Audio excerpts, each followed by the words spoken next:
this guide, we're going over how enchanting works here in Sailor Peace on Roblox. Before we do get into this guide, make sure to like the video and subscribe to the channel with all notifications on. It really does help the channel and lets us know that you want more content like this. We'd greatly appreciate it, and if at any point throughout this guide you did have any questions, just ask them down in the comment section below and we can help you out further. I'm going to be doing my best to reply to every single comment down there. Now, accessories are going to drop from bosses around the map. They give stat bonuses like damage and defense, and you can make them stronger by enchanting them. To enchant them, you need to teleport to Shibuya Station and head over to the Enchant NPC all the way over here, kind of by UG in the middle. But look over here and just open up the enchanting menu. Now, when you open up the enchant menu, you're going to want to select the accessory that you want to upgrade and upgrade it if you have all the required materials.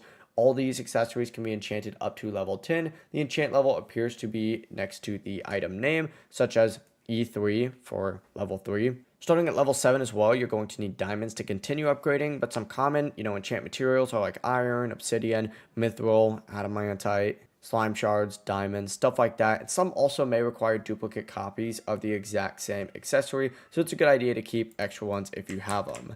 But yeah, it really is as simple as that. If you did have any questions, just ask them down in the comment section below and we can help you out further. I'm going to be doing my best to reply to every single comment down there. Before you do leave this guide though, make sure to like the video and subscribe to the channel with all notifications on. It really does help us out. Let's know that you want more content like this. We'd greatly appreciate it. Have a great rest of your day though. Peace.